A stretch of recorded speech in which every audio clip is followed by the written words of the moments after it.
As I said, I wanted to talk about student debt. This is a tweet here from Brianna Joy Gray, who's obviously fantastic. She was Bernie's press secretary and now does the Bad Faith podcast. So Jeff Charlotte here tweeting, "What the fuck, Joe Biden?" with this screenshot. Sources told me that one administration official in the meeting suggested that overall the pandemic was trending in the right direction and that resuming student loan payments is part of getting back to normal. You run on something and then you just say, well, never mind. And Brianna Joy Gray here retweeting this with this screenshot. 89% of student loan borrowers aren't ready to pay student loans. A new survey from Student Debt Crisis Center, a nonprofit focused on student loan debt, found some alarming statistics. Yeah. Obviously, people are not capable. People pre-pandemic were struggling to pay back their student loans. They were incredibly burdensome, even pre-pandemic. And Biden here reneging on yet another of his campaign promises. And you guys, if this doesn't elucidate you on what the Democrats truly are, I mean, we can go issue by issue by issue. They break their promises.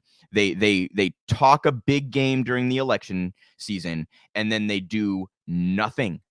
They've been promising a lot of these things in the reconciliation bill for 10 or 15 years. They have twice been given both houses and the White House, and they have done fuck all about it. What have we gotten, you guys? We got an infrastructure bill that was a handout to big business and that actually was a negative for environmental issues.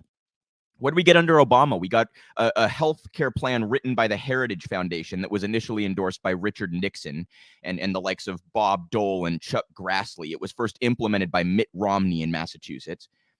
We got a far-right health care plan when we elected Democrats and gave them as much power as we could.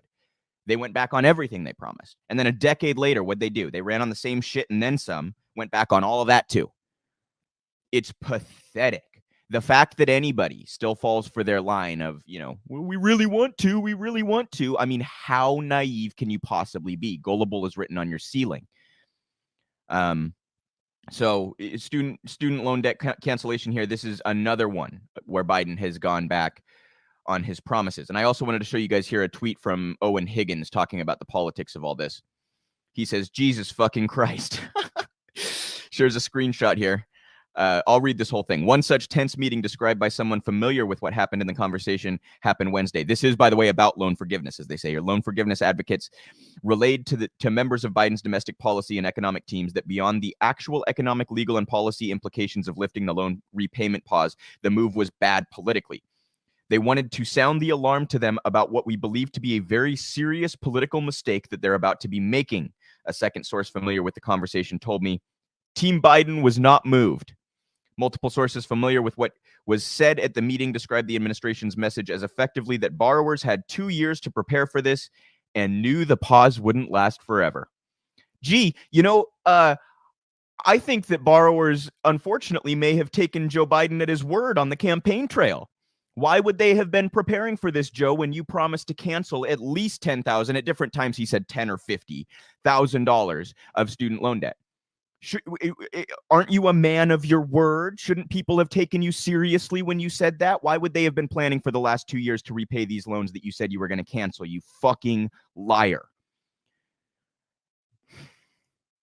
Jesus fucking Christ is right. Owen is spot on. It's one of the dumbest political moves I have ever seen, and that is really saying something. For them to let the child tax credit run out here and force people to start paying back their student loans in an election season while they renege on all their other promises. I mean, it's just, what do they expect to happen at the ballot box, you guys? How on earth do they expect to win people over? It's like they want to lose. I am struggling to draw any other conclusion outside of they would like to lose. They don't like having power. They'd rather be the opposition party and just fundraise on how terrible Republicans are. It's like the abortion issue. They won't codify Roe with legislation because it's better for them to just fundraise on the issue. So fuck women, fuck the right to choose. We'd rather be able to fundraise and run on Roe v. Wade. I mean, they're just full mask off here, you guys. It's full mask off. I am hopeful that this will wake some people up who were previously asleep. We've all had to have our awakening, you guys. Like we all, I voted for Barack Obama. It's one of the biggest regrets of my life. I didn't know. I didn't pay close enough attention. We all have to learn at some point, right? And come to the conclusion that this party is useless. It is not a vehicle for change. It is a vehicle for the status quo. It is a party that acts as a gatekeeper for the Republicans, who have gone off the cliff to the right. And by the way, the reason they went off the cliff to the right, the reason the Republicans could go off the cliff to the right is because of Bill Clinton and the New Democrats. So the Democrats chased the Republicans off the cliff to the right. That's the role they play. So don't tell me that voting for Democrats is somehow going to bring about progressive change, because it is very obviously not, and all of the evidence points to that. But this is just, this is quite explicit.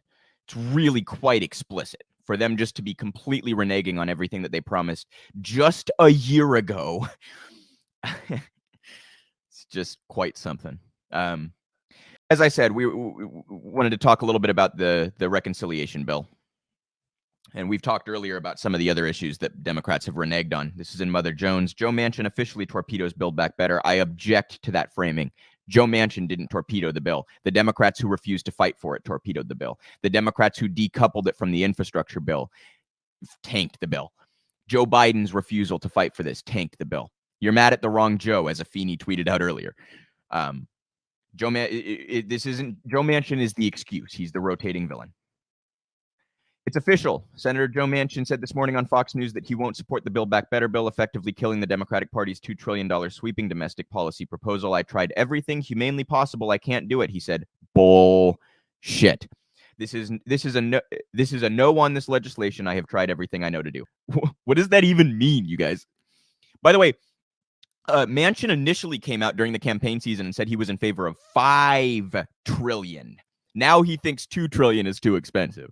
So I don't mean to at all excuse Joe Manchin's role in this. I want to be very clear. He's awful, and he should be primaried from the left. I hope that happens. Same with Sinema. But the Democrats' propensity to lean on this as though it is not their fault is outrageous. They've supported Manchin and Sinema. In fact, they condemn lefties who want to primary these people. They're reaping what they've sown. And that's intentional, because it allows them to play it both ways. It allows them to rhetorically support positions that they refuse to fight for, and then hide behind Joe Manchin. So how many promises is that going back on? Between negotiating their own bill into oblivion and then tanking what was left, how many campaign promises is that they've just broken? It's just and again, like, I'm part of why I'm astounded by this is how stupid it is politically. Like, to just briefly go back to the student debt stuff we were talking about earlier. I don't know how many of you saw this. When Jen Psaki was pressed lightly on this, again, no one actually presses these people, but when Jen Psaki was pressed lightly on this, her response was, "We'll sign a bill when Congress sends it to us." Well, this isn't. The education secretary has the power. This is not up for debate. Has the power to cancel student loan debt. That's not up for debate. So for her to blame Congress, you guys, it's not only screwing over millions of Americans who hold trillions of dollars in debt. It is also to blame vulnerable Democrats who are likely to lose next November. She's pointing the finger at them and saying it's their fault. If you're mad about student loan cancellation, blame them. How do you think that's going to play out in November? I mean, it's a degree of political ineptitude that is honestly hard to even describe or fathom. And that's the part that makes me sincerely wonder if they just would rather lose, and if they're just explicitly gatekeeping for Republicans, because there's just no other sensible answer to their conduct on these issues. So another sort of